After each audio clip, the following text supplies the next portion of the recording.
On a toujours tout. C'était la phrase fétiche de ma sœur Vera.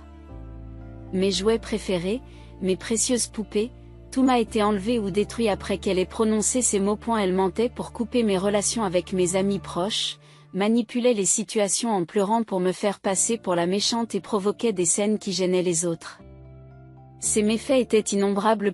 Et si les choses ne se passaient pas comme elle le souhaitait, elle détruisait tout et s'en prenait à tout ce qui l'entourait. Pour cette raison, nos parents m'ont seulement forcé à être patiente et n'ont jamais vraiment essayé de corriger le comportement de Vera. Je pense que c'est en partie ce qui a encouragé la nature de Vera. Vera semble désespérée de me regarder de haut et de se prévaloir d'un sentiment de supériorité. Je sens que ce désir l'obsède.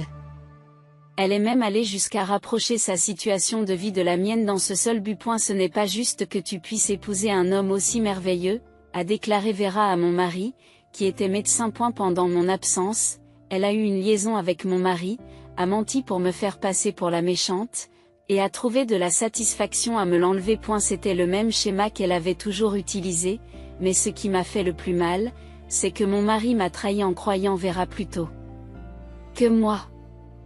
J'ai finalement choisi de divorcer. J'avais quitté mon travail et je vivais loin de Vera quand, environ un an après le divorce, j'ai reçu un coup de téléphone de Vera. J'avais un bébé.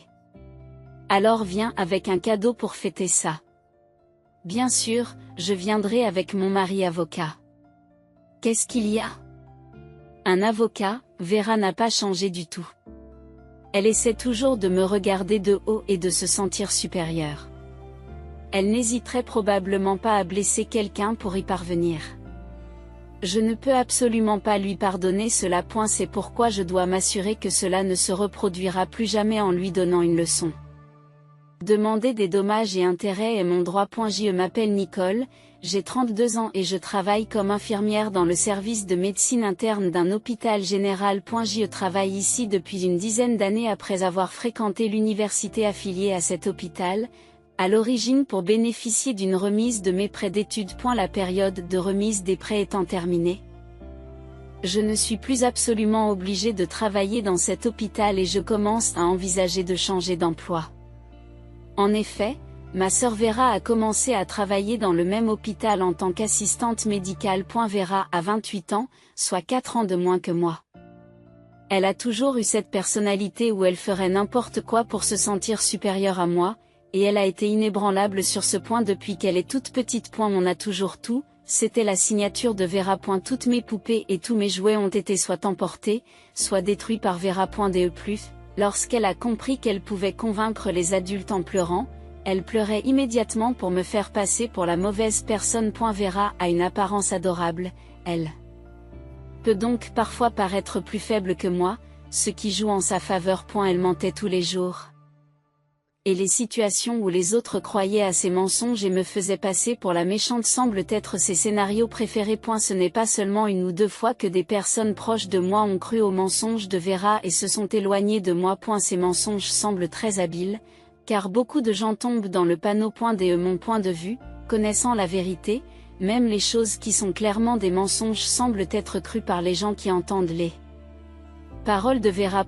Si Vera était devenue une arnaqueuse, elle aurait pu devenir une terrible criminelle. Je devrais probablement être reconnaissant qu'elle ait trouvé un emploi légitime. Cependant, il arrivait que les plans de Vera échouent et que ces mensonges soient révélés à nos parents ou à mes amis. Lorsqu'elle jugeait que les choses n'allaient pas dans son sens, Vera devenait un véritable tyran. Dès qu'elle décidait que nos parents étaient de mon côté, elle pleurait de façon hystérique, se déchaînait dans la maison, jetait et cassait des objets. Après que ce schéma se soit répété, nos parents, épuisés, ont commencé à me dire d'être patiente. C'était probablement une stratégie pour empêcher Vera de se déchaîner, mais je ne comprenais pas pourquoi j'étais la seule à devoir être patiente et à me plier à l'égoïsme de Vera. Honnêtement, je n'arrive toujours pas à avoir une opinion positive de nos parents. C'était aussi terrible quand mon ami a essayé de discipliner Vera. Cela s'est passé lorsque j'étais en 3e. Une amie qui avait remarqué la vraie nature de Vera l'a confrontée directement en lui disant: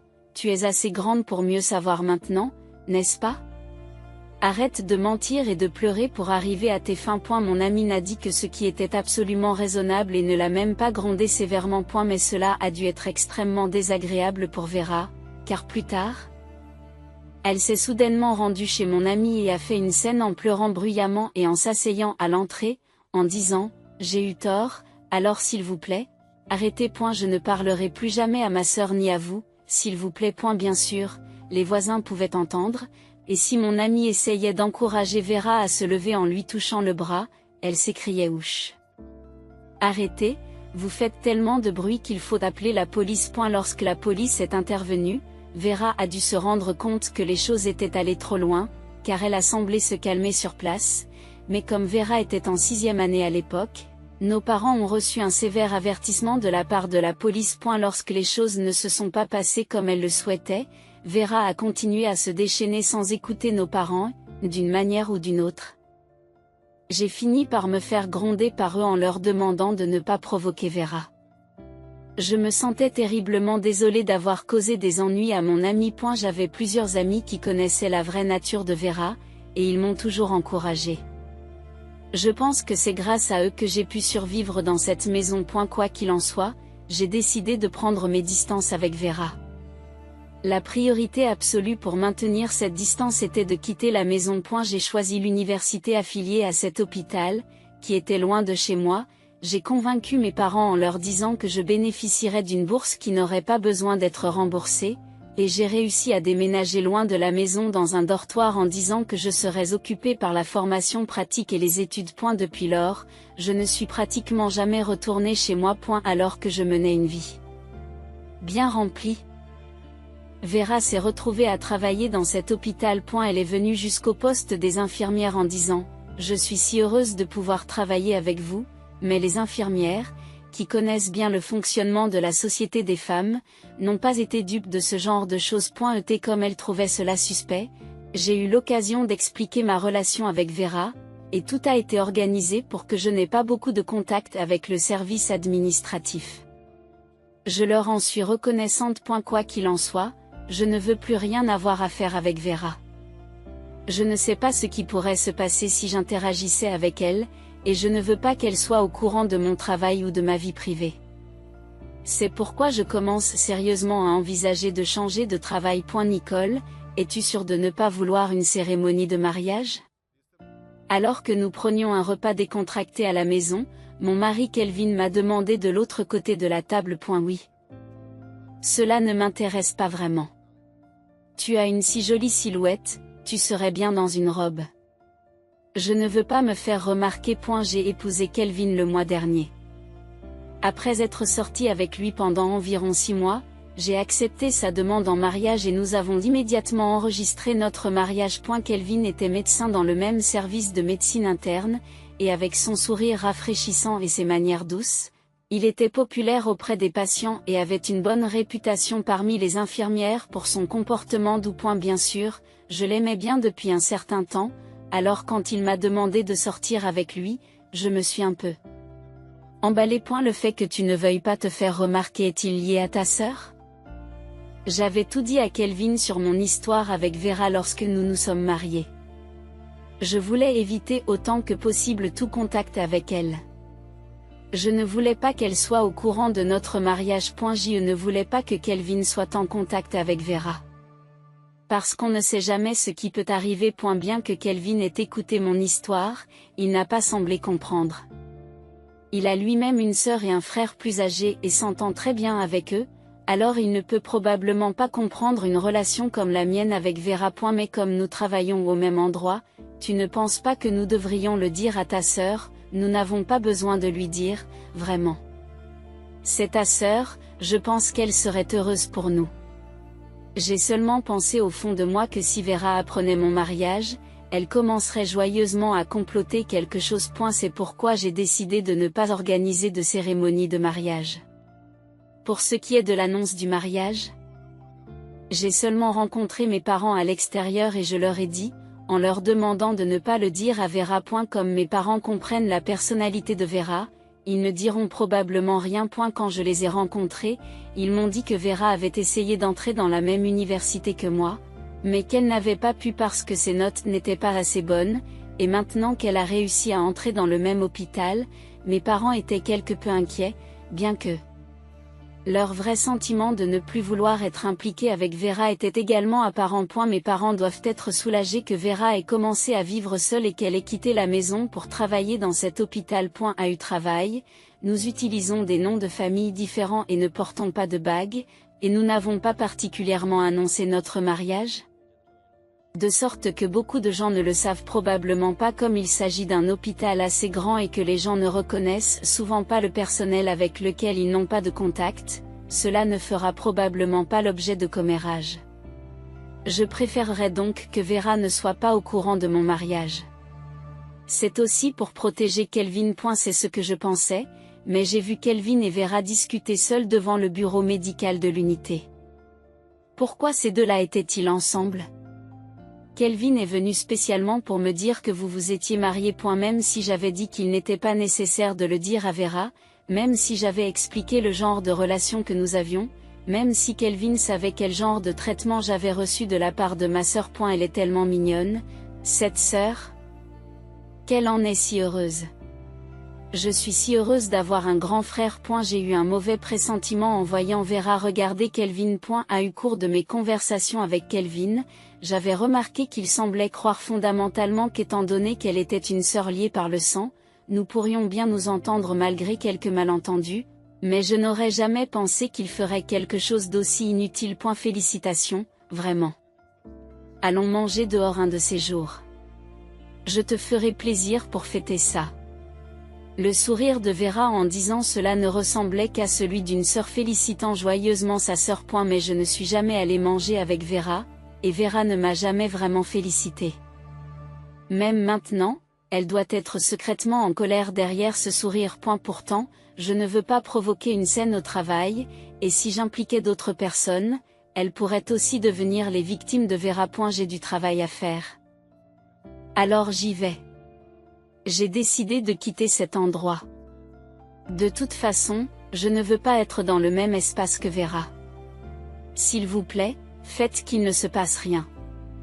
J'ai murmuré dans mon cœur, presque comme une prière. Quelques mois après avoir épousé Kelvin. Ces derniers temps, Kelvin se comporte de manière étrange. Il semble froid, de mauvaise humeur, il y a un sentiment inquiétant.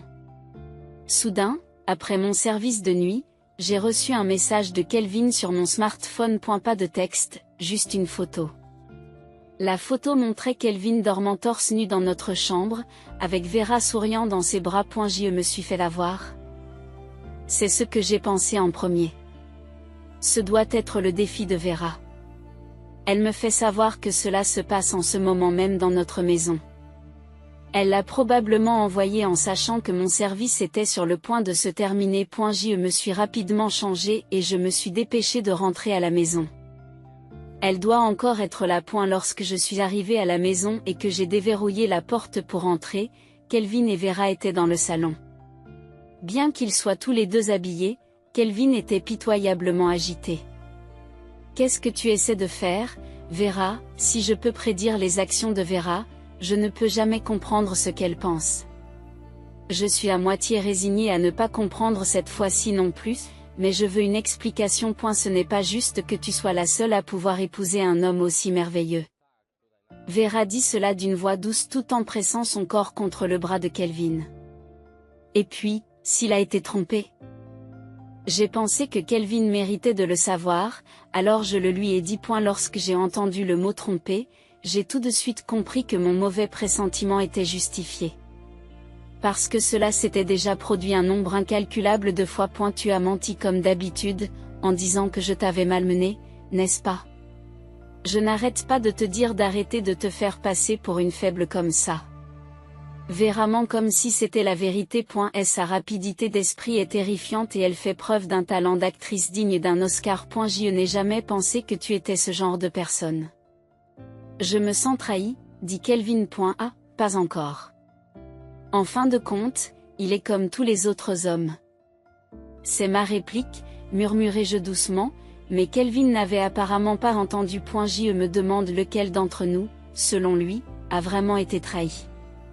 bien que je lui ai dit de ne rien dire à ma sœur. Il ne m'a pas cru et a cru les mensonges de ma sœur. Et il a eu une liaison avec ma sœur alors qu'elle l'avait invité. Vous savez tous les deux ce que vous avez fait, n'est-ce pas? À mes mots, Kelvin a baissé le visage d'un air coupable, mais Vera regardait ses ongles comme si elle n'avait pas entendu. C'est de l'adultère pendant le mariage, n'est-ce pas, Kelvin? Même lorsque j'ai posé la question, Kelvin n'a rien dit. Vera, n'est-ce pas? Si tu parles d'adultère, alors oui. Mais Kelvin a dit qu'il me préférait parce que j'étais plus mignonne. Quand j'ai demandé à Vera, elle a donné une explication claire. C'est vraiment un génie quand il s'agit de ce genre de combine. Je suis impressionnée. Kelvin a dit qu'il n'avait besoin que de moi. Lorsque Vera a dit cela, Kelvin a eu l'air troublé, mais il n'a pas repoussé Vera qui s'accrochait à son bras. Je veux divorcer. Au moment où j'ai dit cela, je n'ai pas manqué de voir la bouche de Vera se tordre. C'était sûrement son but. Sa fierté ne pouvait accepter que sa sœur, qu'elle avait méprisée, soit mariée à un médecin. Elle a donc emmené Kelvin avec le même état d'esprit qu'un jouet. Même si Kelvin ne voit probablement pas les choses de cette façon. Kelvin, tu as du travail maintenant, n'est-ce pas? Reviens juste après ton service. Je vous ferai signer les papiers du divorce. D'accord. Après cela, Kelvin a quitté la maison avec Vera, et je suis allée au bureau municipal pour obtenir les papiers du divorce. Je suis incroyablement en colère et blessée par cette trahison. Je dois m'occuper de cela après une garde de nuit alors que je devrais être en train de dormir. J'entends souvent dire que les médecins sont des créatures qui trompent, mais de toutes les personnes, avec Vera? Ce qui m'attriste et me met le plus en colère, c'est qu'il n'a pas cru mes paroles et qu'il a plutôt cru ce que Vera a dit. Cette période a vraiment épuisé mon cœur plus que jamais.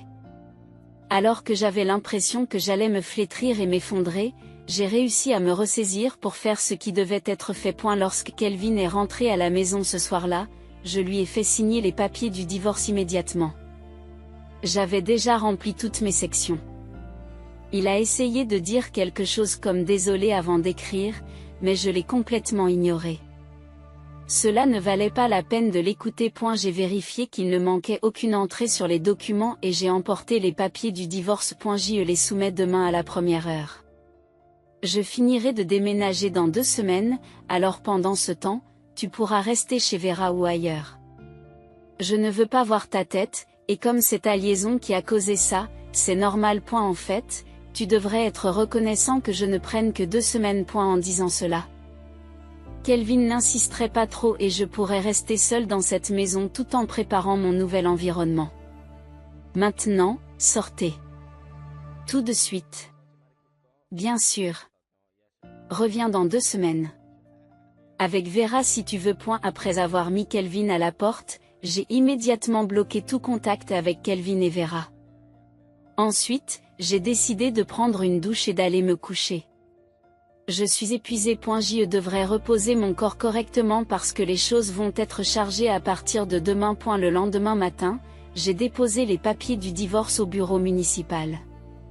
Ensuite, je me suis rendue au travail et j'ai annoncé que je démissionnais. J'ai dit au RH toute la vérité sur le fait que j'avais divorcé à cause de la liaison de mon mari Kelvin avec ma sœur Vera et que les dommages émotionnels étaient trop importants pour que je reste ici. En leur disant cela, ils devraient comprendre que je ne suis plus concernée par la réputation qu'ils développent au sein de l'hôpital, quelle qu'elle soit. Tout en cherchant rapidement une nouvelle maison, j'ai décidé de me concentrer sur mon hobby. Mon hobby, c'est l'escalade et je m'entraînais au moins une fois par semaine à la salle d'escalade dont je suis membre. Autant en profiter pleinement. Alors que je transpirais à grosses gouttes, mes pensées se sont éclaircies et j'ai commencé à envisager de leur faire prendre leurs responsabilités. Car pourquoi pas? Je n'ai rien à me reprocher. Il n'y a absolument aucune raison d'accepter cela tranquillement. Je ne fais qu'exercer mes droits naturels. D'abord, un avocat. Tout en réfléchissant à la suite, j'ai continué à saisir les prises d'escalade l'une après l'autre. Environ 1 an après le divorce, j'ai reçu un appel téléphonique de la maison de mes parents sur mon smartphone. Je me suis demandé de quoi il pouvait s'agir, j'ai répondu et j'ai entendu Nicole. Ce qui m'est parvenu. C'est la voix de Vera. Cela faisait 1 an que je n'avais pas entendu cette voix. J'avais un bébé. Un garçon super mignon. Oh, et je me suis mariée. Alors viens avec un cadeau pour fêter ça. Je suis chez nos parents maintenant. Vera a continué à parler à tort et à travers. Comme j'avais bloqué les coordonnées de Kelvin et de Vera, elle ne pouvait probablement pas me contacter et avait délibérément utilisé le téléphone de nos parents pour dire cela. Ayant épousé Kelvin et ayant eu un enfant, elle essayait allègrement de me faire du mal, exigeant sans vergogne des cadeaux pour le bébé. Son comportement m'a fait soupirer, voyant qu'elle n'avait pas changé du tout. Mais mon soupir était accompagné d'un léger sourire au coin des lèvres. Bien sûr, répondis-je. C'est vrai?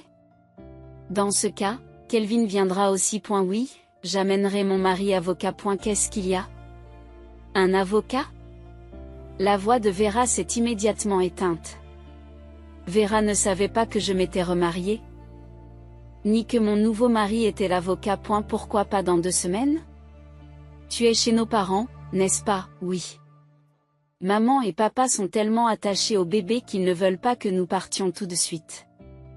Vera hausse le ton, essayant de cacher son agitation.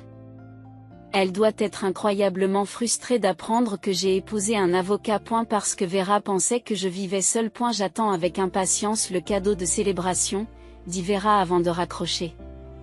Son attitude égocentrique habituelle n'a pas changé. Je me demande combien de temps elle pourra garder cette attitude. À eu fait, il est vrai que mon mari actuel est avocat. Il s'appelle Baron. Il a 36 ans, bien qu'il soit encore relativement jeune en tant qu'avocat, il est très compétent. Et ma relation avec Baron a commencé lorsque je l'ai consulté au sujet d'une demande de dommages-intérêts pour mon divorce. Juste après mon divorce, j'ai consulté un cabinet d'avocats spécialisé dans les affaires de divorce. C'est Baron qui s'est d'abord occupé de mon dossier.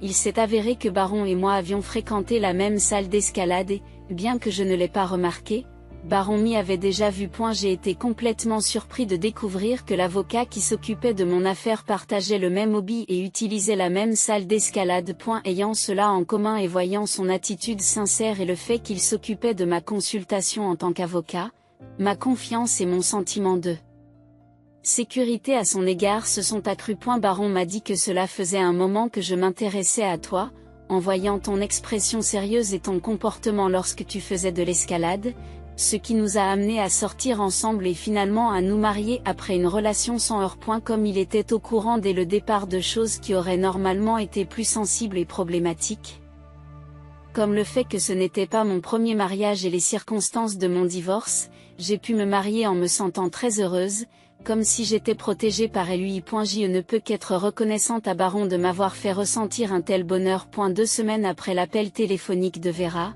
lorsque j'ai visité la maison de nos parents avec mon mari comme promis, il y avait Vera entièrement maquillée et Kelvin avec une expression douloureuse. Il y avait aussi un bébé dans un berceau, et il était vraiment mignon. Comme ma mère a dit qu'elle s'occuperait du bébé, nous nous sommes assis face à face sur le canapé du salon pour discuter. Enchantée, je suis Vera, la sœur de Nicole. Enchantée, je suis Baron. Baron est ici comme mon mari, mais sa posture est tout à fait celle d'un avocat. Il porte son badge d'avocat sur son costume et garde un sourire avenant. Vous êtes donc avocate? Vera lance à Baron son fameux regard en l'air. Mais l'expression de Baron ne change pas. Quand avez-vous épousé Nicole? Elle ne me dit jamais rien. Le mois dernier. Ah, cela fait donc plus de 6 mois qu'elle a divorcé. Oui, il n'y a pas de problème. Saviez-vous qu'elle était divorcée? Tandis que Kelvin faisait une grimace amère à côté d'elle, Vera continuait à parler ainsi à Baron. Pensait-elle que je cachais à Baron l'histoire de mon divorce? Nicole, tu as apporté un cadeau de fête, n'est-ce pas? Je te remercie. C'est peut-être parce que les choses ne se passaient pas comme elle l'avait prévu que Vera s'est tournée vers moi. De toute façon, c'est ce qu'elle voulait depuis le début. Oui, voilà. Je sortis une enveloppe de mon sac, la posai sur la table et la glissai vers Vera et Kelvin. Vera s'empressa de la prendre et de vérifier ce qu'il y avait à l'intérieur. Qu'est-ce que c'est que ça? Gémit elle en découvrant ce qu'il y avait à l'intérieur. Bien sûr. Elle réagissait ainsi puisqu'elle attendait de l'argent.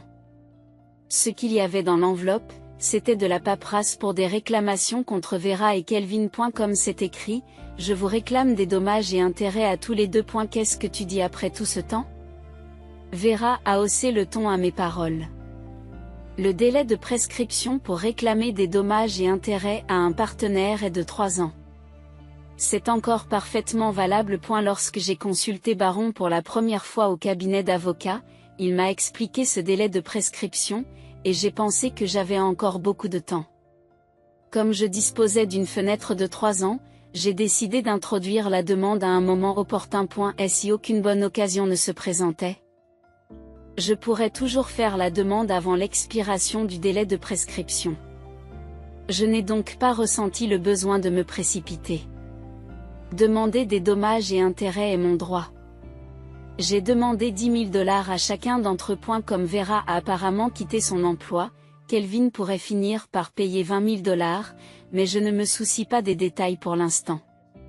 La question principale est de savoir si Kelvin paiera la part de Vera. Oh, j'ai compris. Vous êtes juste amer que Kelvin vous ait quitté, n'est-ce pas? Je devrais vous rendre Kelvin? Alors tu ne te soucierais plus des dommages et intérêts, n'est-ce pas? Vera, qu'est-ce que tu dis? Même Kelvin n'a pas pu rester silencieux lorsque Vera a commencé à dire des bêtises, mais Vera ne lui a même pas jeté un coup d'œil. La demande de dommages et intérêts concerne votre adultère, alors elle ne disparaîtra pas. Lorsque j'ai dit cela avec fermeté, la bouche de Vera s'est tordue. Alors donne-moi plutôt ton mari. Et maintenant, elle dit quelque chose comme ça. Et Kelvin? J'ai dit que je te le rendrais, n'est-ce pas? Ce n'est pas juste que vous ayez épousé un avocat et que vous m'attaquiez. Échangeons nos maris. Alors je paierai les dommages et intérêts. Bien qu'elles doivent comprendre que ce qu'elle dit est complètement déraisonnable, Vera est probablement prise dans l'instant et dit cela sérieusement. En fin de compte, elle veut juste prendre ce qui m'appartient et se sentir supérieure. C'est sa priorité absolue, donc même si c'est étrange selon les normes normales, c'est la chose la plus importante pour Vera. Et comme elle est très excitée en ce moment, elle ne se rend surtout pas compte de l'étrangeté de ses déclarations. Baron, tu n'es pas vraiment marié à Nicole, n'est-ce pas? Parce que vous êtes si beau. Et je suis sûre que vous êtes très populaire. Vera regarde Baron avec son fameux regard en l'air. D'après ses expériences passées, elle pense probablement que les hommes tomberont dans le panneau. C'est moi qui ai demandé Nicole en mariage. Parce que Nicole est si belle, n'est-ce pas? Aussi bien dans son apparence que dans son cœur. Vera répondit brièvement et à voix basse à Baron qui avait affirmé cela sans se départir de son sourire. Son regard vers le haut a disparu. Elle avait l'air abasourdie, mais Baron continuait à sourire en silence, comme s'il attendait la réplique de Vera. Puisque Vera s'était tue, je me suis dit que je devais profiter de l'occasion pour donner le coup de grâce. Je sortis donc une autre enveloppe de mon sac et en étalai le contenu sur la table. Vera reprit son souffle et Kelvin murmura doucement, « Qu'est-ce que c'est ?» Sur la table se trouvaient de nombreuses photos. Tout étaient des photos intimes de Vera avec des hommes. Il y avait 7 hommes différents au total. Bien sûr, aucun d'entre eux n'était Kelvin. Comme vous pouvez le constater, Vera a fréquenté plusieurs hommes simultanément avant et après son mariage avec Kelvin. Vera, qu'est-ce que cela signifie? J'arrête par mes mots. Kelvin a attrapé les épaules de Vera et l'a confrontée. Ça fait mal. Arrêtez. Je te demande ce que ça veut dire. J'ai dit que ça faisait mal. Vera, dont l'épaule a été saisie, a griffé le bras de Kelvin avec ses longs ongles. Kelvin n'avait probablement jamais vu cette facette de Vera auparavant. Et elle tient sa blessure griffée d'un air surpris. De mon point de vue, ce n'est que le début avec Vera. Tu ne te moques pas de moi. Comment oses-tu me faire du mal après avoir fait une chose pareille? Kelvin, qui semblait avoir craqué, repoussa Vera, qui retomba avec force sur le canapé. J'ai été un peu surpris moi aussi. Car je n'avais jamais vu ce côté violent de Kelvin. C'est un côté de Kelvin qu'il n'a jamais montré quand il sortait avec moi. C'est probablement un côté que je n'ai jamais eu besoin de voir de toute façon. C'est le pire. Comment osez-vous utiliser la violence contre une femme? Je vais vous poursuivre en justice. C'est ma ligne de conduite. Comment pouvez-vous agir ainsi dans cette situation? Ne me touchez pas. Violence domestique criminelle. Taisez-vous. Pendant qu'il s'empoignait et criait, je me suis levée.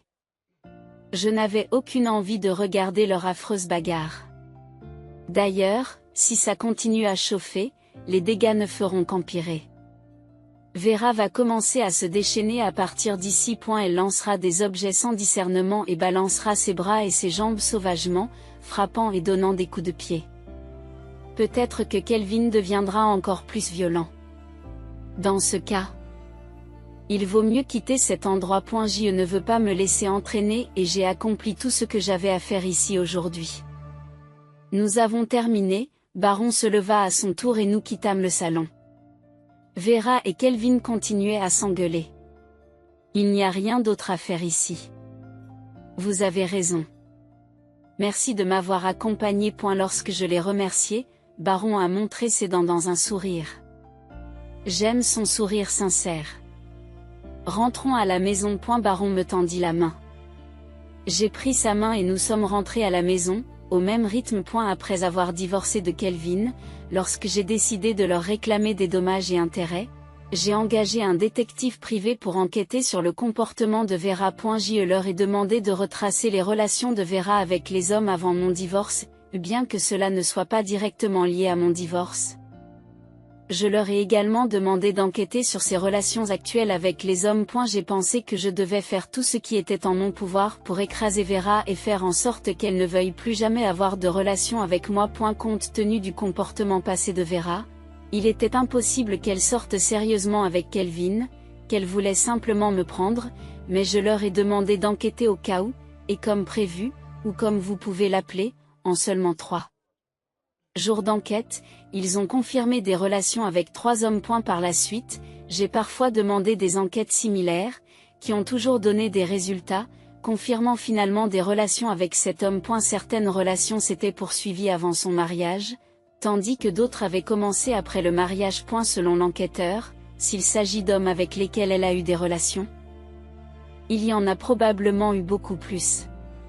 C'est dire à quel point elle était apparemment aux mœurs légères. J'ai envoyé des documents résumant les faits, ainsi que des photos, au domicile de ceux de ces hommes qui étaient mariés. Je veux que Vera prenne ses responsabilités en tant qu'adulte. En ce qui concerne ma demande de dommages et intérêts, j'ai inclus une note indiquant que j'avais des preuves prêtes, afin qu'ils ne puissent pas nier la liaison et qu'ils ne se battent probablement pas inutilement. J'ai enregistré la conversation à partir du moment où la liaison entre Vera et Kelvin a été révélée. Je devais le faire parce que sinon, Vera essaierait à nouveau de s'échapper avec des mensonges. Lorsque vous avez vécu la même chose plusieurs fois, vous finissez par apprendre le schéma. Cette fois-ci en particulier, j'étais en colère. Alors j'ai pris de telles mesures. Parce que j'avais juré dans mon cœur de ne jamais pardonner ni à Vera ni à Kelvin. Dans les documents de demande de dommages et intérêts pour Vera, j'ai inclus une déclaration selon laquelle si elle essayait de se remettre avec moi, j'envisagerais de porter plainte au pénal pour diffamation et atteinte à la réputation. Je n'ai plus eu à me retenir. C'était ma déclaration d'intention. Peu après, les indemnités versées à Vera et à Kelvin ont été déposées sur mon compte. Quant à Vera, il semble que plusieurs épouses des hommes avec lesquels elle a eu des relations lui aient également réclamé des dommages et intérêts, et elle a réussi à s'en sortir grâce à la couverture de ses parents et à divers autres arrangements. Nos parents ont apparemment décidé qu'ils ne pouvaient plus laisser Vera courir à sa guise. Ils la gardent donc avec son enfant chez eux. La surveillent strictement et la font travailler comme employée médicale dans une clinique privée locale et à temps partiel dans un supermarché. Ils perçoivent la majeure partie de ses revenus à titre de remboursement, et Vera consacre la quasi-totalité de son temps à son travail et à l'éducation de ses enfants. D'ailleurs, en ce qui concerne l'enfant de Vera, les tests génétiques ont apparemment révélé qu'il n'y avait pas de lien de filiation avec Kelvin et Kelvin, trahi par Vera et apprenant que son fils bien-aimé n'était pas le sien, a divorcé de Vera en désespoir de cause. A eu travail, il s'est fait connaître comme le pire des imbéciles, qui passait de sa femme à la sœur de celle-ci pour finir par élever l'enfant d'un autre homme, et à la suite de ces chocs. J'ai appris d'un ancien collègue que Kelvin était devenu malade mental et qu'il avait démissionné. Il est désormais incapable de travailler comme médecin et se bat avec des emplois à temps partiel mal rémunérés pour gagner sa vie. Quoi qu'il en soit, cela ne me concerne plus. Vera et Kelvin peuvent vivre en se souvenant de ce qu'ils ont fait et en le regrettant. Ce n'est peut-être pas une pensée aimable, mais c'est tout ce que je peux penser. Quant à moi, après avoir épousé Baron, j'ai pris mon temps pour chercher du travail et j'ai obtenu un poste d'infirmière dans un hôpital avec de bonnes conditions. Jusque-là, je travaillais quelques jours par semaine dans une clinique privée, mais pensant que je devais gagner correctement ma vie pour l'avenir, j'ai pris mon temps pour chercher un emploi, et grâce à cela, je peux travailler dans des conditions satisfaisantes. N'ayant plus rien à voir avec Vera et ayant l'esprit tranquille parce que j'ai pu couper les ponts avec elle. Chaque jour est satisfaisant. Non seulement en termes de travail, mais je mène également une vie agréable et détendue avec Baron. Juste au moment où nous commencions à envisager positivement d'avoir des enfants, j'ai appris que j'étais enceinte. Baron a acheté des montagnes de magazines sur la grossesse et la puériculture et les a tous lus. Il est probable qu'il en saura plus que moi, la femme enceinte. L'autre jour, j'ai ri lorsqu'il a finalement acheté un livre épais, semblable à un dictionnaire, sur la façon de nommer les bébés. Je pense que c'est vraiment un bonheur de pouvoir passer chaque jour à sourire comme ça. Je veux continuer à sourire comme ça pour toujours. Il est certain que des jours encore plus heureux et plus agréables nous attendent. Merci d'avoir regardé ce film.